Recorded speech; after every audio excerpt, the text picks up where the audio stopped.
guys, welcome back to my channel Thai Food Life in USA สวัสดีค่ะน้องๆทุกๆคนยินดีต้อนรับเข้าสู่ช่อง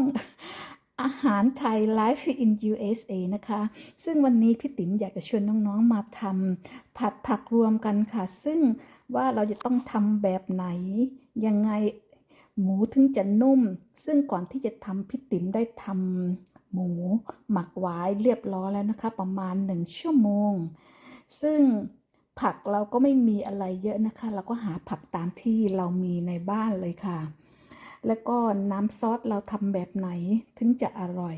มาค่ะน้องๆมาทำกันค่ะมาค่ะ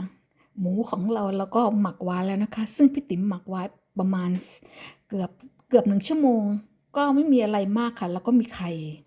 แล้วก็ซอยๆแล้วก็น้ำตาลแค่นั้นค่ะที่ใส่น้ำตาลเพราะว่ามันทำให้หมูเรา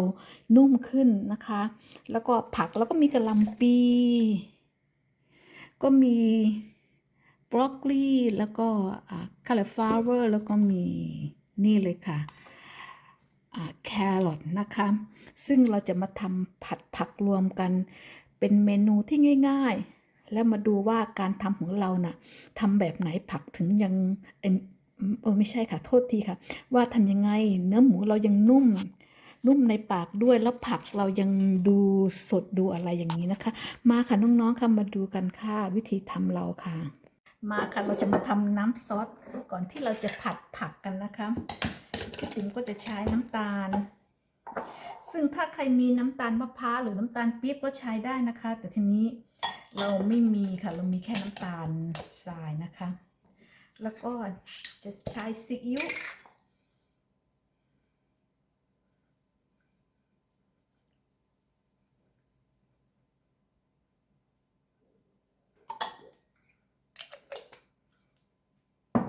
อันนี้เราผัดผักนะคะพี่ติ๋มก็จะใช้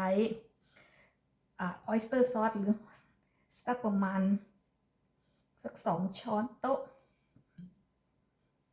เพราะว่าเราผัดผักค่ะมันจะได้อร่อย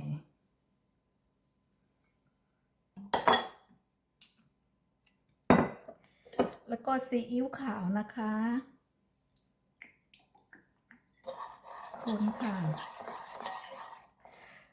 ส่วนเรื่องส่วนผสมเราก็ชิมดูเพิ่มเติมลดลงได้นะคะส่วนพี่ติ๋มก็จะใช้แค่นี้ก่อนค่ะแล้วเราค่อยเพิ่มเติมทีหลังนะคะน้องๆมาค่ะมาทำกันค่ะว่าผัดผักของเราออกมาจะเป็นแบบไหนค่ะ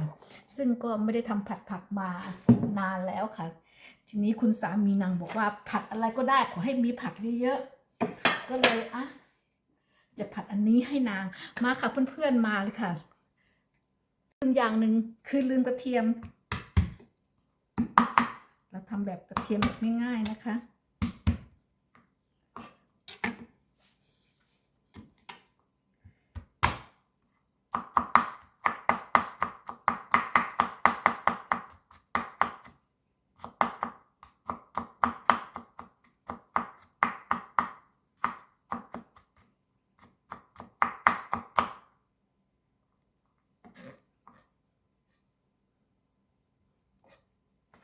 ทำผัดผักวันนี้ก็คิดว่าจะทำให้ซิสเตอร์อินลอบราเตอร์อินลอทานด้วยค่ะมาค่ะน้องๆ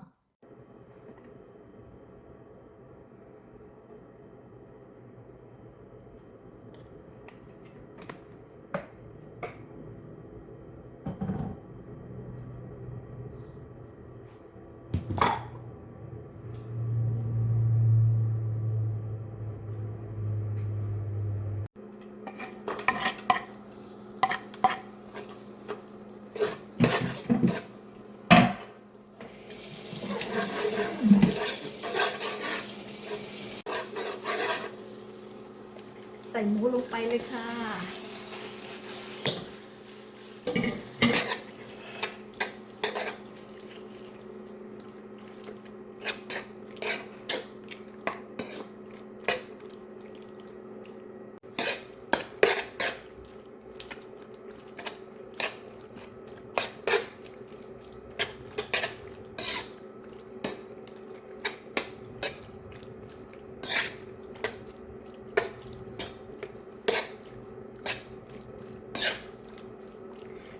เราก็จะผัดหมูให้มัน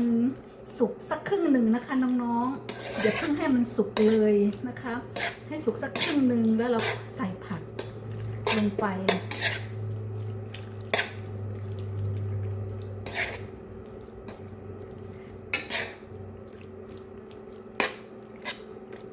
ซึ่งพี่ติ๋มทำหมักหมูเนี่ยจะทำแบบเวลาทำราดหน้าค่ะ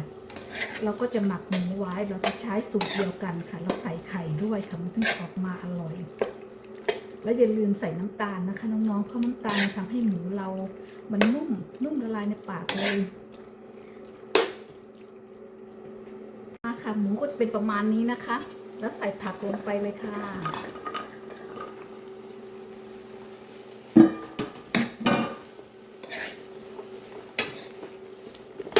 ผักกะหล่ำปีสุกง่ายเราจะใส่ทีหลังนะคะซึ่งถ้าน้ำมันแห้งไปเราสามารถเพิ่มน้ำอะไรได้นะคะถ้ามันแห้งขอเพิ่มน้ำก่อน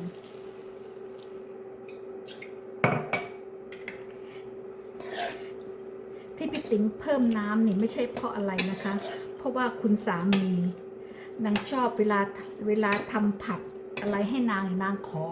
ให้มีน้ำเยอะๆเพราะนางชอบ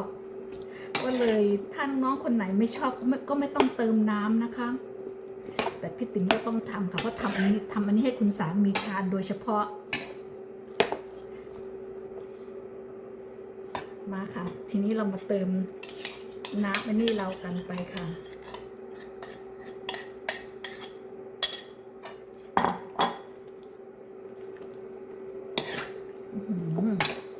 หอมมาก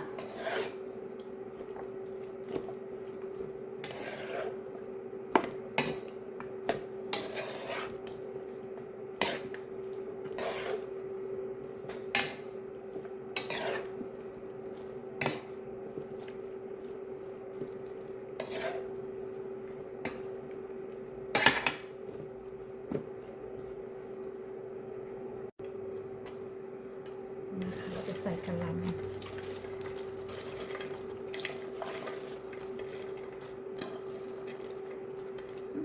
ผักเยอะเกินไป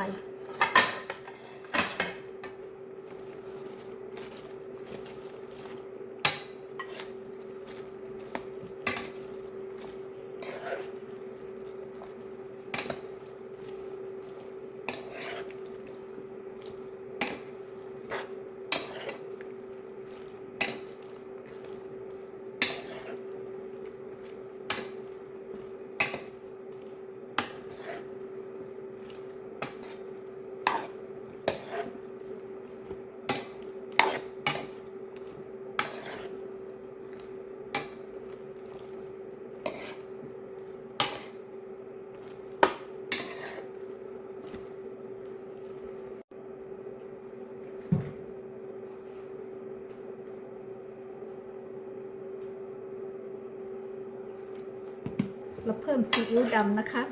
น้ำมันจะได้ดูสวยงามสีสันจะได้น่าทานค่ะแต่ถ้าคนไหนไม่ชอบซีอิ๊วดำไม่ต้องเพิ่มนะคะอันนี้พี่ติ๋มเพิ่มเพื่อต้องการให้สีสันมันดูน่าทานค่ะใกล้สุกแล้วผักเรายังสดอยู่นะคะมาค่ะเสร็จเรียบร้อยค่ะ